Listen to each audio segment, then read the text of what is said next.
저에게 주시는 하나님의 말씀은 이사야 1장 1절 말씀입니다. 이사야 1장 1절부터 9절 말씀까지 저와 함께 교독하겠습니다. 이사야 1장 1절 말씀 제가 먼저 봅니다. 유다 왕 우시야와 요담과 아하스와 히스기야 시대에 아모스의 아들 이사야가 유다와 예루살렘에 관하여 본 계시라.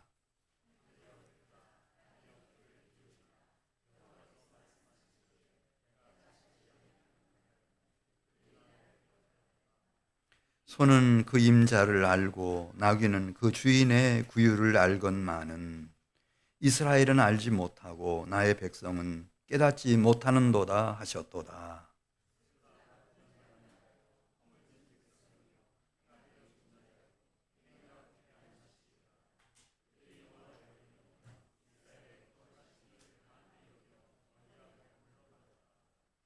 너희가 어찌하여 매를 더 맞으려고 패역을 거듭하느냐. 온 머리는 병들었고 온 몸은 피곤하였으며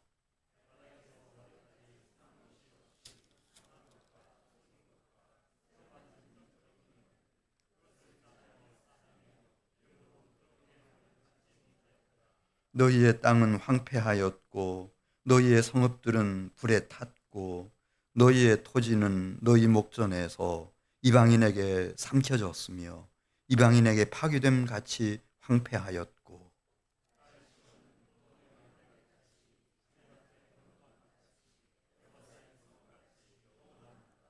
9절입니다. 만군의 여호와께서 우리를 위하여 생존자를 조금 남겨두지 아니하셨다면 우리가 소돔 같고 고모라 같았으리로다. 아멘. 한 인생이 언제 태어나느냐 하는 게 그렇게도 중요합니다. 예를 들어서 이스라엘에서 유다에서 태어났지만 므낫세 왕이 즉위하던 해에 태어난 사람이 하나 있다고 생각해 보십시오. 그래서 이제 겨우 자기 의식이 좀 생기고 이제 글자도 읽을 줄 알고 또 내 나라가 유다 나라구나. 유다 나라의 왕이 누구지? 므낫세네. 므낫세. 므낫세를 이제 첫 번째 왕으로 이렇게 받아들이고 그 다음에 55년을 더 살고 65세에 세상을 떴는데 그 죽을 때도 므낫세가 55년 통치했으니까 왕이었어요. 그럼 이 사람은 잘 모르죠. 므낫세가 어떤 왕인지. 이전에 뭐 비교할 만한 왕들이 없었으니까. 자기야 태어나서 의식이 생길 때도 므낫세였고 죽는 날도 므낫세가 왕이었으니까. 그런데 이사야는 달랐어요. 태어난 때가 절묘했습니다. 오늘 1절에 있는 말씀을 보면은 이사야가 태어난 때는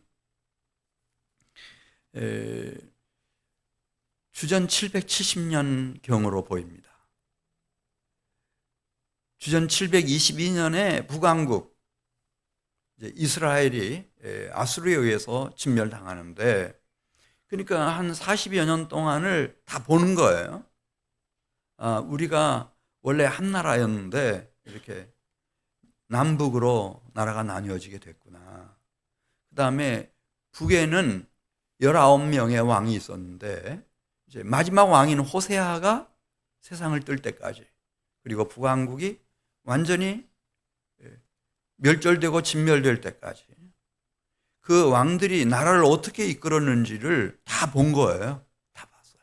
그 결말을 본 거죠. 그리고 남유다에서도 오늘 1절에 있는 말씀을 보면은 그는 이 우시야 왕도 알고 있고 그의 아들 요담 왕도 알고 있어요.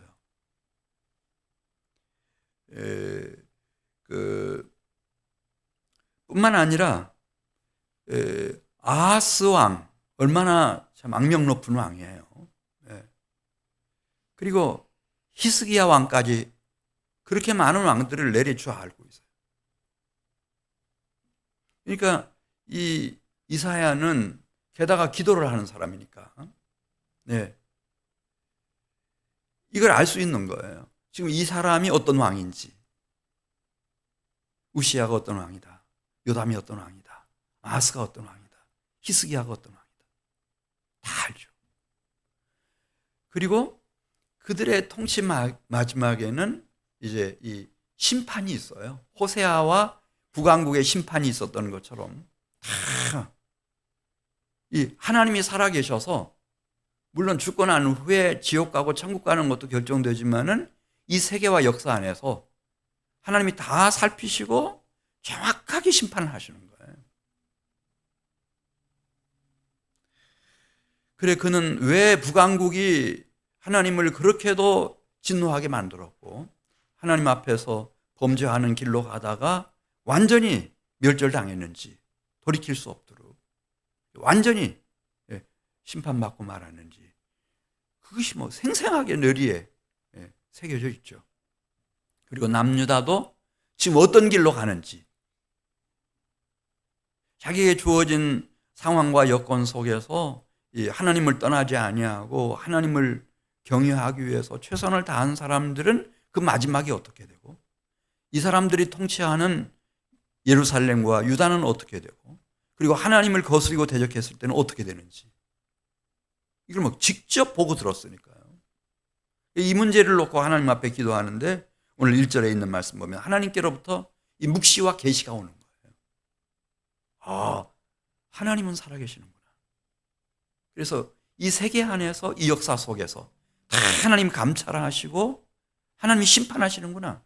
진멸할 자를 진멸하시고 구원할 자를 구원하시고 살려내실 자를 살려내시는 하나님.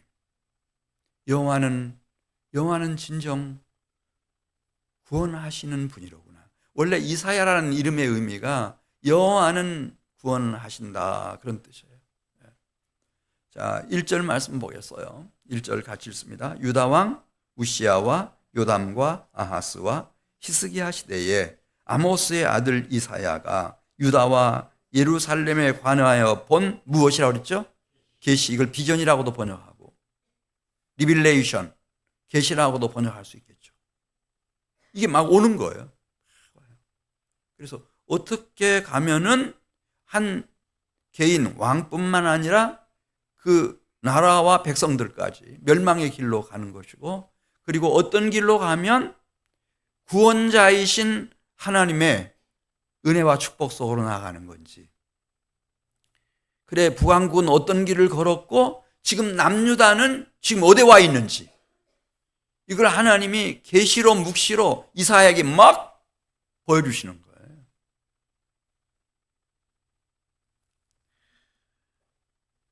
그래, 2절 말씀 보면 하나님이 들려주시고 보여주신 이 묵시, 이 계시를 선포합니다.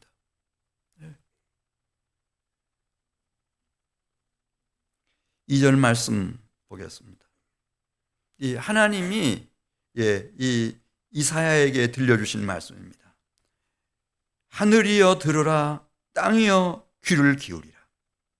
여호와께서 말씀하시기를 내가 자식을 양육하였거늘 그들이 나를 거역하였다. 하나님 앞에 범죄하는 것이 무엇인가? 배은망덕의 죄입니다. 그리고 하나님을 끝까지 진노하게 되면은 결국 그 결말이 어떻게 나는가?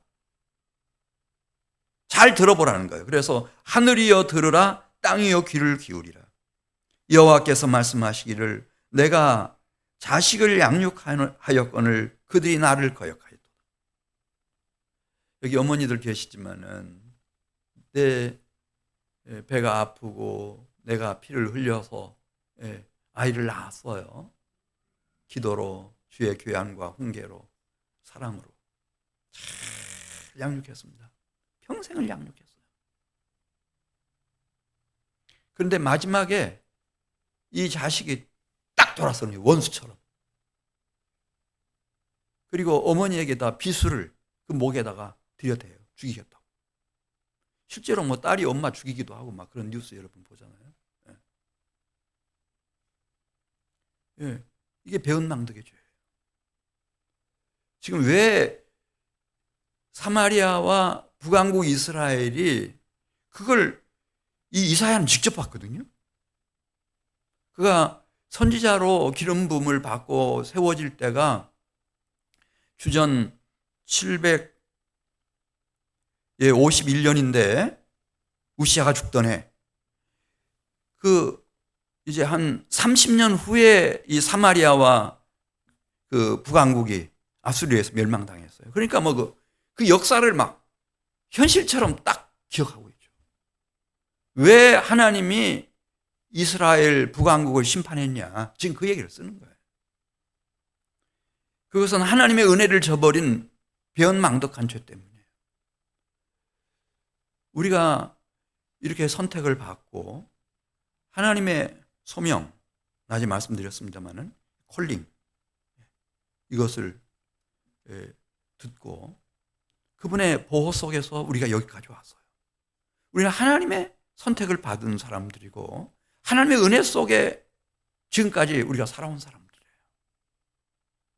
근데 만일 그 은혜를 저버리면은 그 결말이 어떻게 되는지를 지금 북왕국 이스라엘의 역사를 통해서 보여주고 있는 겁니다. 얼마나 마음이 아팠는지 여호와 하나님이 직접 말씀하시는 거예요. 소만도 나귀만도 못하다. 이렇게 2절에 나오죠. 소는 그 임자를 알고 나귀는 그 주인의 구유를 알건만은 저 이스라엘은 하나님을 알지 못하고 나의 백성은 하나님이 베푸신 은혜를 깨닫지 못하는도다 하셨도다. 이게 하나님의 백성들이 짓는 죄예요. 이방인들은 예수 안 믿는 게 죄죠. 하나님 떠나서 사는 게 죄예요. 그러나 이스라엘은 하나님의 은혜를 저버리는 것이 죄인 거예요.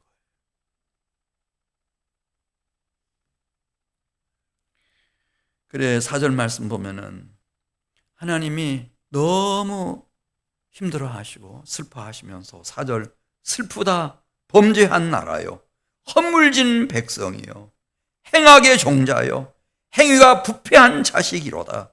그들이 여호와를 버리며 이스라엘의 거룩하신 일을 만홀히 여겨 멀리하고 물러갔도다. 이스라엘 백성들이 말이죠. 왕들과 함께 여로보암 때부터 호세아 때까지 19명의 왕이 있었는데 항상 한결같아요. 얼마나 악해 빠졌는지 19대 왕 중에 8명의 살해를 당해요. 암살당한 왕이 8명이에요.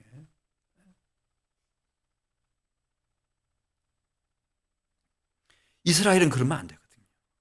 이방 세계에서는 그럴 수 있어요. 로마 제국사 같은 거 보면은 한참 힘들 때는 황제가 되는 걸 두려워했다는 거예요. 그 자리에 앉으면 살해당하니까. 이 세상 나는 그럴 수 있어요. 그러나 이스라엘은 그러면 안 되죠. 5절 말씀 보겠습니다. 그래서 다 병들었고 다 망가졌고 5절 같이 읽습니다. 너희가 어찌하여 매를 더 맞으려고 패역을 거듭하느냐. 온 머리는 병들었고 온 마음은 피곤하였으며 발바닥에서 머리까지 성한 곳이 없이 상한 것과 터진 것과 새로 맞은 흔적뿐이거늘 그것을 짜며 싸매며 기름으로 부드럽게 함을 받지 못하였도다. 그래서 7절 말씀처럼 땅은 황폐하게 됐고 성읍들은 불에 탔고 너희의 토지는 너희 목전에서 이방인에게 삼켜졌으며 이방인에게 파괴됨 같이 황폐해졌다. 그렇게 멸망에 이르게 되는 겁니다. 더 안타까운 게 있어요. 이제 8절 말씀 보면은 남유다입니다. 그리고 시온 예루살렘 백성들이에요. 저 북왕국이 어떻게 하나님을 떠나서 하나님 앞에 범죄하고 하나님을 끝까지 진노하게 만들다가 그 결말이 어떻게 났는지를 하나님이 직접 보여주셨어요. 그런데도 남유다 백성들이 깨닫지 못합니다. 그냥 북왕국 이스라엘이 걸어가는 길로 똑같이 가요. 이방 사람들이 가는 똑같은 길을 가는 거예요. 예. 12지파 중에 10지파를 하나님이 그렇게 심판하시는 것을 보았으면 마지막 유다지파는 그러면 안 되죠. 그러면 안 돼요. 근데 시온 백성들마저 같은 길로 가는 거예요. 그게 너무 안타까워서 지금 이사야가 이 묵시와 계시를 유다 백성들에게 들려주는 거예요. 8절 말씀 보겠어요. 이제 이스라엘 나라에서 덜렁 원두막처럼 이 포도원의 망대처럼 예루살렘만 남아있어요. 그런데 이마저도 정신을 못 차리는 거죠. 우리 8절 같이 읽습니다. 딸 시온은 포도원의 망대같이 참외의 밭에 원두막같이 에워싸인 성읍같이 겨우 남았도다.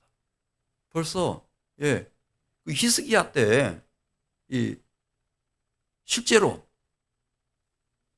바벨론 왕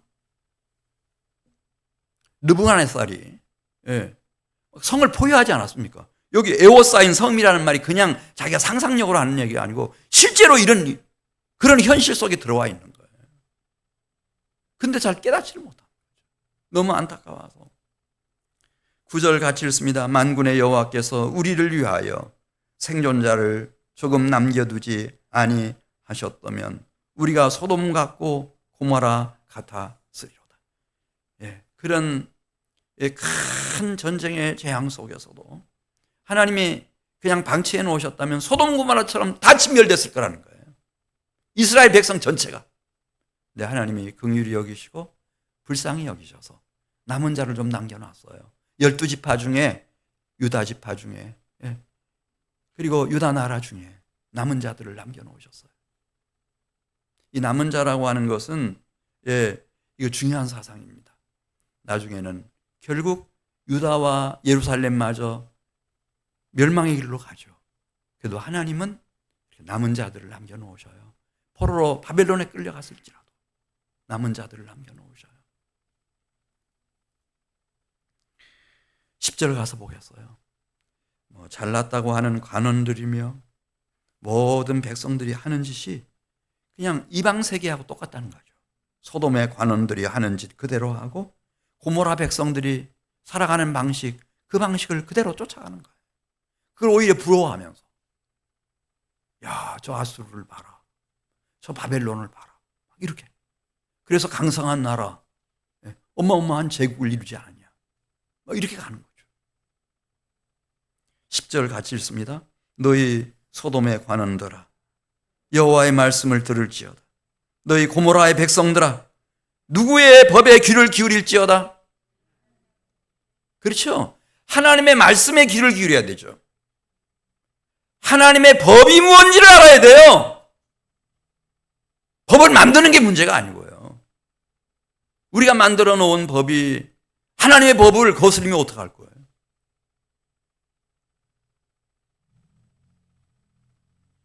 그걸 지난 2000년 역사 속에서 가톨릭이 너무 많이 해왔어요. 아주 막 이단들 잡아가지고 막 펄펄 끓는 가마솥 속에다 막 집어넣고 구원받은 영혼 같으면 살아날 거라고 풀무불 속에서 살아나왔으니까 그런 식으로 우리가 그렇게 가면 안 된다는 거죠. 적어도 유다 백성들은 하나님의 백성들은 이 하나님 말씀 있잖아요. 하나님 말씀. 구약 성경도 있고 신약 성경도 있고 이 하나님 말씀, 하나님의 법이 있잖아요. 이것이 넘버원이에요, 여러분. 이거 거슬리면 안 되는 거예요. 우리가 뭐 한민교회 목사를 40세 이상으로 한다. 그런 게 어디 있어요? 성경에는 제사장도 30세면 했어요. 그리고 지금은 한때 그렇게 했다가 교회들이 요즘은 힘드네. 예?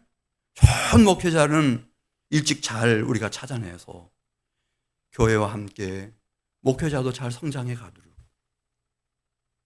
우리가 같이 기도하고 협력해야 되는 거지. 만 40세가 넘어가지고 탁 보니까 뭐 이렇게 화려한 사람이다. 그거 탁 옮겨 심어가지고 나무도요. 제대로 큰 나무 옮겨 심으면요, 그게 제대로 살아날 확률이 아주 적어요. 어릴 때 심어놔야 이게 제대로 자라가지고 큰 거목이 되고, 예, 정말 명품 같은 나무가 되는 거지.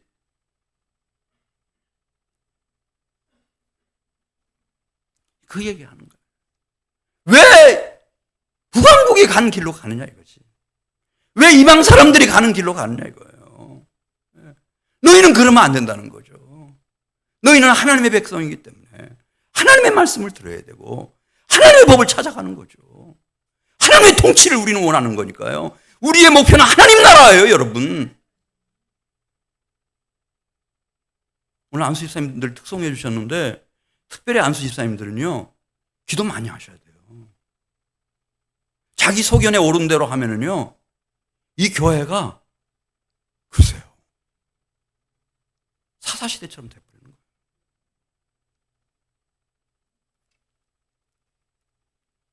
11절 말씀 보겠어요. 11절. 같이 읽습니다. 여호와께서 말씀하시되 너희의 무수한 재물이 내게 무엇이 유익하뇨?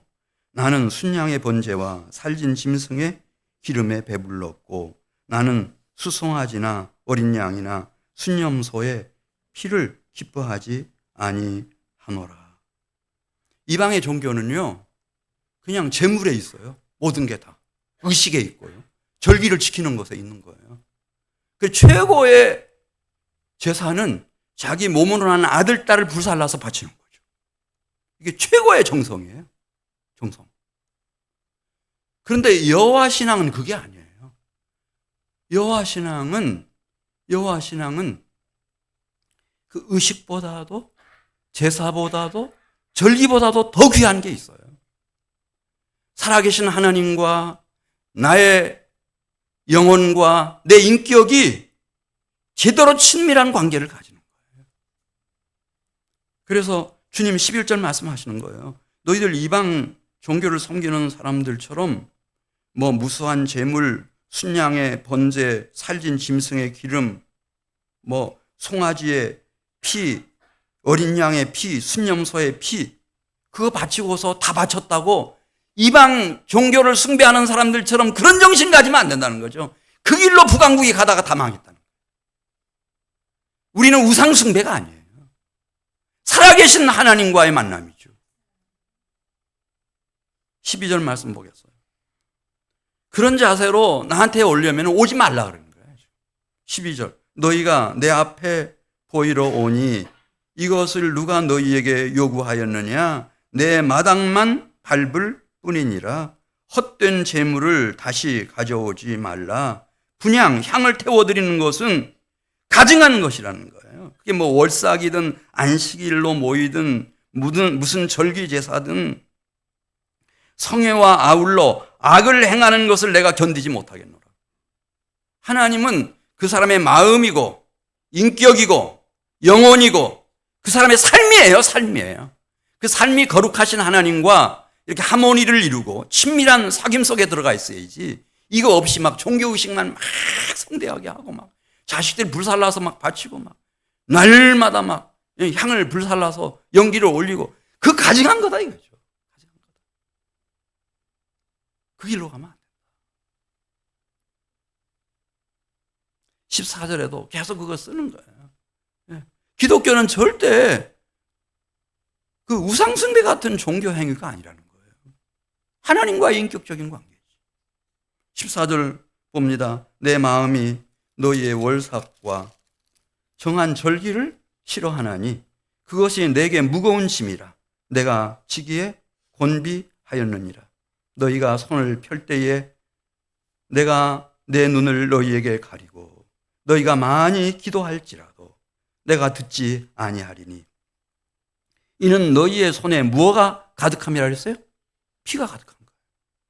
그러니까 이 손을 가지고 막 하나님이 지으신 생명을 희생시키고 그러고 와가지고 막 성대한 종교의식만 한다고 해서 그거 내가 받을 상심이냐.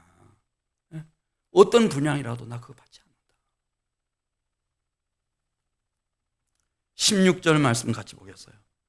너희는 스스로 씻으며 스스로 깨끗하게 하여 내 목전에서 너희 악한 행실을 버리며 행악을 그치고 삶이어야 돼요. 삶. 17절 선행을 배우며 불의가 아니고 정의를 구하며 학대를 받는 자를 긍휼히 여겨 도와주며 고아를 긍휼히 여겨 신원하고 사랑하며 과부를 긍휼히 여겨 변호해주고, 하나님이 나를 사랑해 주신 것처럼 그런 선행과 정의와 사랑의 삶을 살아내는 것이라는 거예요. 이게 하나님을 믿는 사람들의 신앙생활이라는 거죠. 한번 따라서 해보세요. 신앙생활. 이 생활이 있어야 돼요. 삶이 있어야 돼요. 이게 없으면 하나님은 가증 여기셔요. 이 세상 종교가 우상 숭배자들이 다 그렇게 하는 거거든요. 그러면 우리는 또 요즘은 그렇게 생각해요. 예수 믿는 사람은 그냥 믿음으로 의롭다함을 받기 때문에 행하면 또 필요 없다네요. 자, 그럼 로마서 6장 한번 가보십시다. 로마서 6장. 제가 낮에 그리스도 예수 안에 거하는 것이 예수님을 믿는 거다, 그렇게 말씀드렸어요.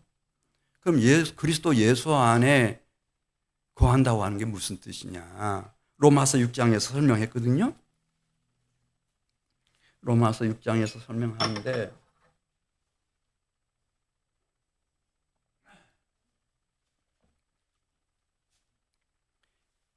예수님을 믿는다고 하는 것이 이제, 그러니까 로마서 1장부터 1장 17절에 보면 그 얘기가 나오잖아요. 로마서 1장 17절이 저녁이니까 좀 보도록 하겠어요. 복음에는 하나님의 의가 나타나서 믿음으로 믿음에 이르게 하나니 기록된 바 오직 의인은 무엇으로 말미암아 살리라 함과 같은 이라 했죠? 믿음으로 말미암아 살리라. 근데 이 구절을 읽으면서도 산다고 하는 말, 삶이라는 말은 빼버려요. 믿음만 이렇게 막 입력시키는 경향이 아주 많아요. 그리고 5장 1절 가서 보면은 믿음이 중요한 건 사실이에요. 그래서 1장부터 4장까지 총결론 5장 1절이에요. 그러므로 우리가 믿음으로 의롭다 하심을 받았으니 우리 주 예수 그리스도로 말미암아 하나님과 화평을 누리자. 무엇으로 의롭다함을 받는가? 믿음으로 의롭다함을 받아요. 그러면은 예수님을 믿는다고 하는 게 뭐냐? 그걸 이제 6장부터 쭉 설명해 가는 거예요. 그래서 12장부터는 막 본격적으로 삶에 대해서 막 쫙 써요. 12장, 13장, 14장, 15장. 삶이 없으면 아무것도 아닌 거예요. 열매가 없어요. 그래서 6장 1절에서 그럼 예수를 믿는다고 하는 게 뭐냐? 예수를 믿는다고 하는 것은 예수님과 내가 연합하는 거다. 그냥 내 마음으로 내가 예수님에 대해서 좋게 생각하고 내가 이제 예수님을 모시고 살아야지. 그런 마음에 이 어떤 느낌, 그것도 믿음이죠. 그것도 믿음은 믿음이에요. 그러나 지금 바울이 로마서에서 믿음으로 의롭다함을 얻는다고 말할 때 그 믿는다고 하는 것이 무슨 뜻이냐를 이제 설명해 가는 거예요. 물론 3장에서 설명했지만은 6장 1절부터 보면은 연합하는 거다. 내가 예수님과 연합해서 함께 십자가에 못 박히고 함께 죽고 함께 장사 지내지는 거다. 이게 너무 핵심 교리여서 두 가지 의식이 있어요. 우리 성례전에 우리 프로테스탄트는 그 중에 하나가 침례식이에요. 그 침례식이 그 의미예요. 연합이에요. 연합에 대해 설명하고 예수 믿는다고 하는 것이 뭐냐? 6장 15절부터 설명하는 거예요. 6장 15절부터.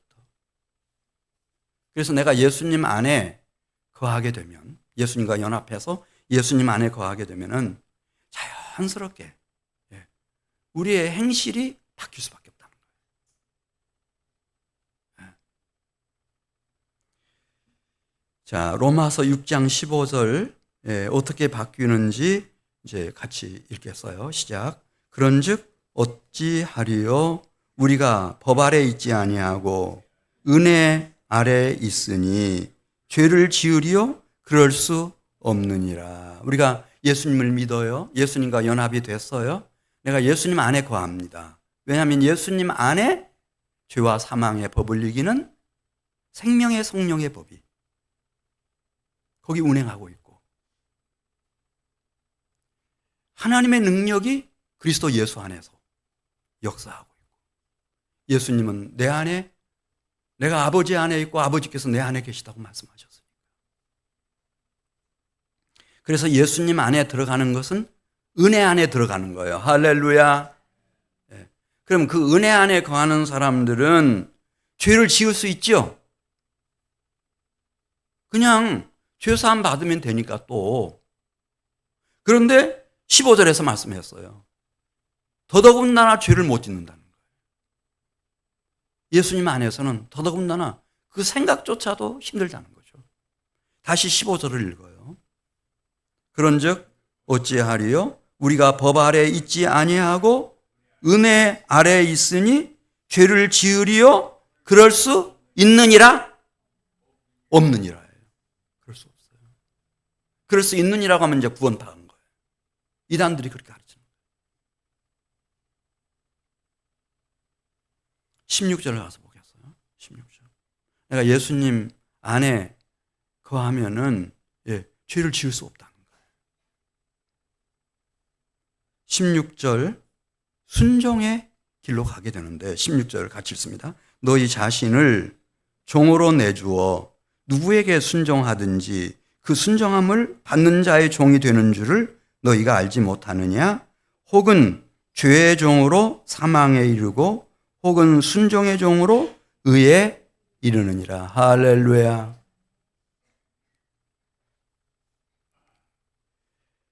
죄의 종으로 사망에 이르러요. 제가 낮에 말씀드렸잖아요. 보세요.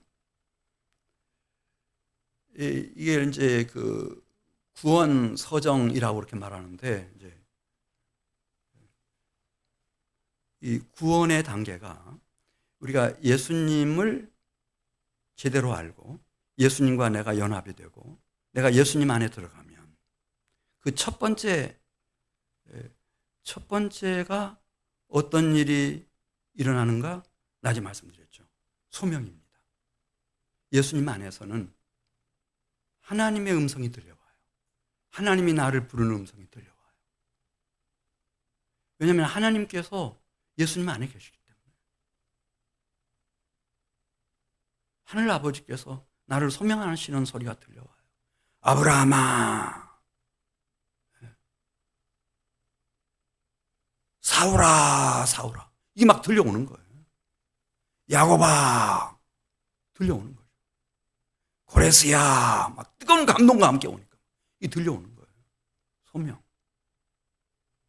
그리고 그 소명을 받은 사람 속에는 중생이 주어져요. 새 생명이 주어지는 거예요. 이게 우리 생명을 지으신 하나님이 우리 속에 이 새 생명을 잉태하게 만드셔요. 그리고 이 새 생명이 살아있기 때문에 진짜 막 계속 자라나요. 자라나다가 어느 순간에 예수님이 나에게 누구지? 진지하게 고민하던 끝에 놀라운 신앙 고백을 해야 돼요. 이걸 믿음이라고 해요. 신앙.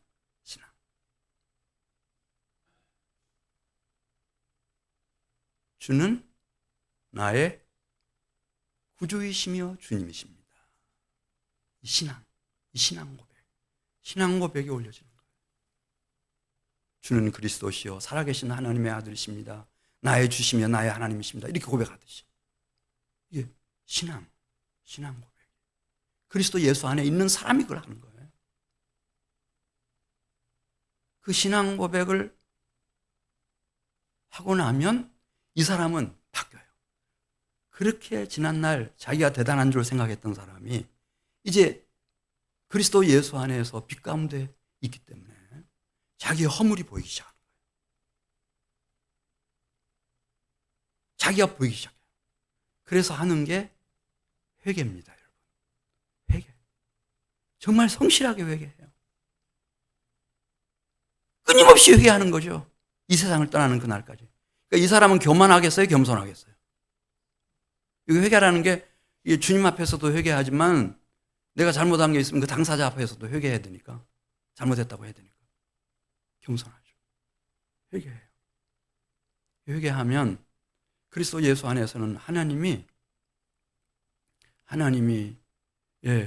예수 그리스도의 대속의 은혜와 사망 권세를 이기신 그 공로 때문에 그냥 의롭다고 하나님이 선포를 해주셔요. 최고 재판장으로서 의롭다. 이거를 칭의라고 해요. 칭의.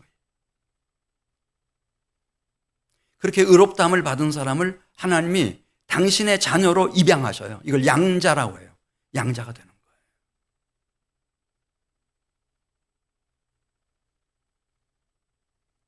이 양자는 벌써 가는 목표가 딱 설정됐기 때문에 여기 나오는 것처럼 죄의 종으로 사망의 길로 가지 않아요. 순종의 종으로 그리스도 예수의 장성한 분량까지 하나님의 형상을 이루기 위해서 막 매진하는 거죠. 오직 그 길로 가는 거예요. 그러면 성화가 이루어져요. 그리스도 예수 안에서는. 시간이 지나고 났을 때 자신이 자신을 보고 깜짝 놀라요. 내가 변했구나. 정말 크게 변했구나. 옛날에 나가 아니네. 성화. 그래서 내 마음이나 생각하는 것이나 심령이나 영혼이나 심지어 인격까지 다 성장하고 성숙하고 성화되는 거예요. 이 성화된 사람들이 그리스도 예수 안에서 따라서의 견인. 우리가 걸어가야 할 길이 그렇게 쉬운 길이 아니거든요. 이 선지자들이 걸어간 길도요, 순교자의 길이었어요. 사도들이 걸어간 길도 다 공통적이에요. 순교자의 길이에요. 오늘날도 그렇게 만만치는 않아요. 이 길을 걸어가려면 견인이 있어야 돼요. 견인.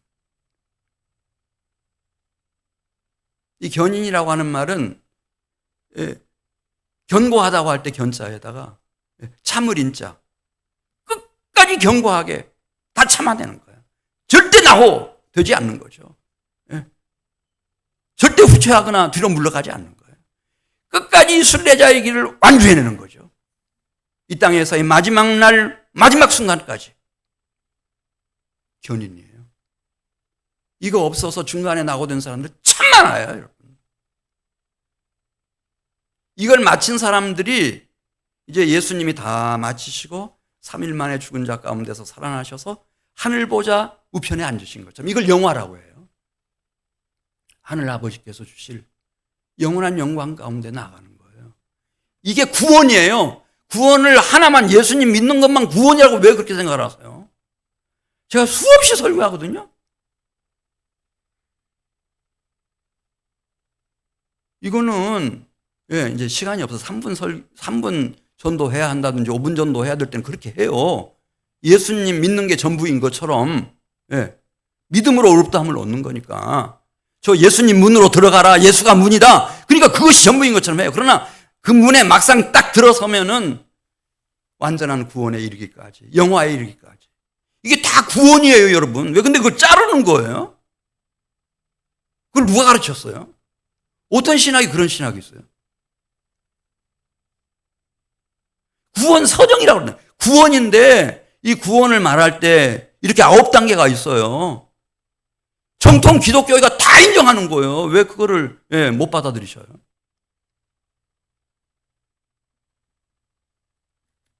지금 그 얘기예요. 16절 말씀 보면은 진짜 예수 믿는 사람, 예수님 안에 있는 사람들은 그 견인을 통해서 순종의 종이 되어 의에 이른다는 거죠. 할렐루야. 17절 계속 보겠어요. 17절. 하나님께 감사하리로다. 너희가 본래는 주의 종이더니 너희에게 전하여 준 바 예수 그리스도의 교훈의 본을 마음으로 순종하여 죄로부터 해방되어 의에게 종이 되었느니라. 의의 종이 되죠. 죄의 종이 아니고 의의 종이 되죠. 18절. 너희 육신이 연약함으로 내가 사람의 예대로 말하노니 전에 너희가 너희 지체를 부정과 불법에 내주어 불법에 이른 것 같이 이제는 예수님을 믿는다면 말이죠. 이제는 예수님 안에 있다면 너희 지체를 의에게 종으로 내주어 어디에 이르러야 된다고요? 거룩함에 이르러야 돼요. 이게 성화예요. 그 견인을 통해서 영화로 들어가는 거예요. 이게 그냥 한 길이에요. 하나님 나라 가기까지 한 길이에요.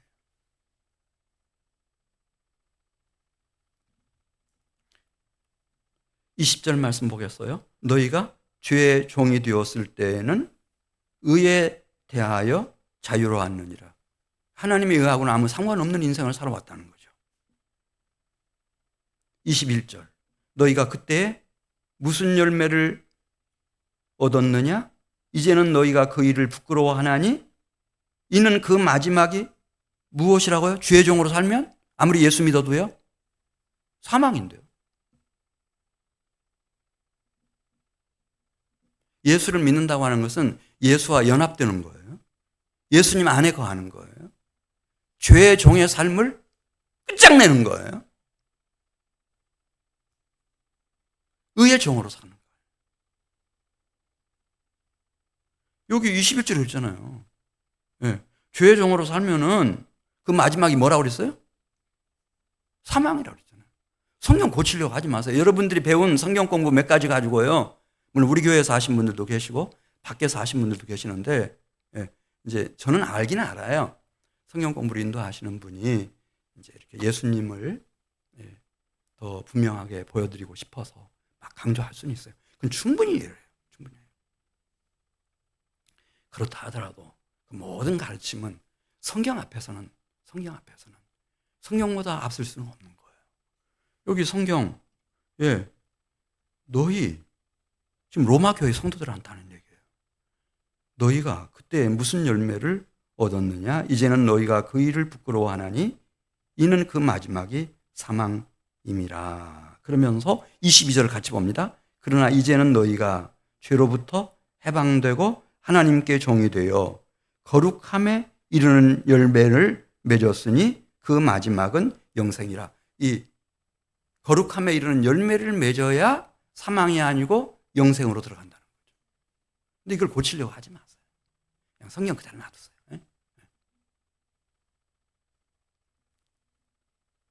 그래서 23절에서 그걸 정리해 주는 거예요. 예수를 믿는다고 하는 게 뭐냐?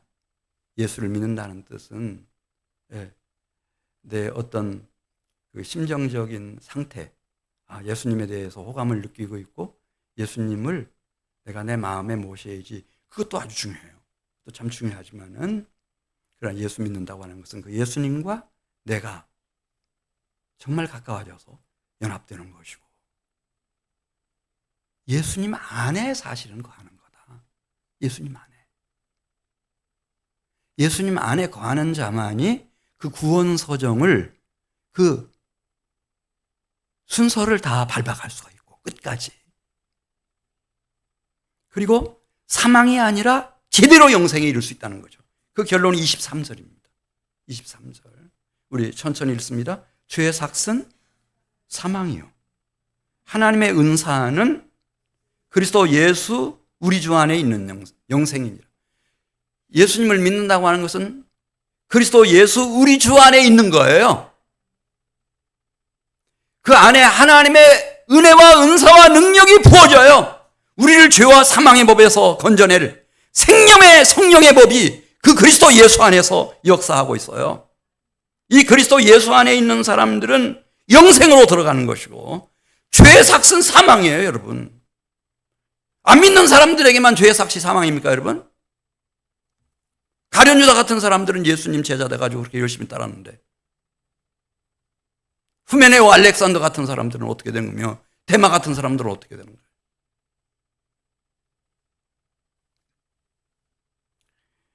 예수 믿는다고 하는 것은 그리스도 예수 안에 거하는 것이고 그리스도 예수 안에 주어지는 하나님의 은혜,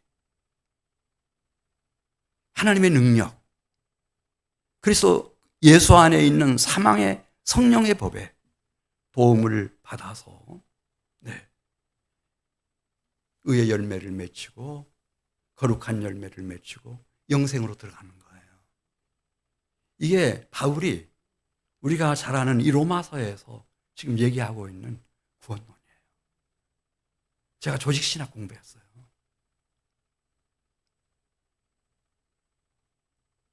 이 중요한 거를 제가 어설프게 대충 했겠어요. 그러고는 목회는 못하죠. 그걸 본 거예요. 누가? 이사야가. 아, 이스라엘이라고 하는 이름만 가지고 안 되는구나. 아브라함의 자손이라고 하는 것만 가지고는 안 되는구나. 왕이라고 하는 것 가지고도 안 되는구나. 10지파, 절대다수죠. 12지파 중에 10지파니까. 그거 가지고 안 되는구나. 하나님 앞에서구나. 하나님 앞에서 정직하게 행하는 것이구나. 그리고 이사야는 묵시와 한상을 받았기 때문에 만일 12지파 중에 유다지파로 이루어진 유다나라라 하더라도 하나님의 성전이 세워진 예루살렘이라 하더라도 시온 백성이라 하더라도 만일 우리가 북이스라엘 사람들이 걸어가는 길로 걸어간다면 하나님은 북왕국을 심판하신 것처럼 남유다와 예루살렘을 심판하실 수 있다 없다. 그거 말하고 있는 거예요. 이사야가.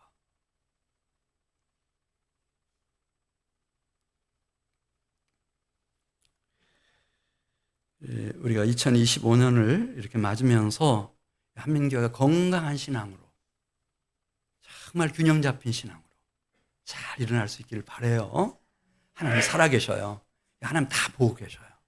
하나님이 누구를 선택하실지 결정하신다는 거예요. 그리고 콜링하셔요. 그리고 마음을 감동시키시고 하나님의 강한 손으로 여러분 한 사람 한 사람들을 붙잡으셔서 하나님의 영광과 주의 나라를 위해서 보배롭고 정비하게 쓰임받게 만들어 가시는 거예요. 우리 같이 기도드리겠습니다. 김언 하나님 앞에 11조 헌금 드리고 임태영, 이혜선, 임노빈 또 신년감사 헌금 드렸습니다. 아버지 하나님 오늘 저녁에 같이 모여 하나님 앞에 예배할 수 있게 해주셔서 감사합니다. 이사야에게 주셨던 그 묵시와 그 환상을 저희에게도 주시옵소서. 그래서 저희가 늘 깨어있게 하시고 경성함으로 하나님을 경외하게 해주시옵시고 하나님을 정죄하게 영화롭게 해드리는 진실로 그리스도 예수 안에서 하나님의 뜻과 하나님의 나라를 받드는 온 성도들이 되게 해주시옵소서. 귀한 헌금 받으시고 드리는 손길, 심령, 가정, 자녀손 위에 생업 위에 복 내려 주시옵소서. 예수님의 이름으로 기도드리옵나이다.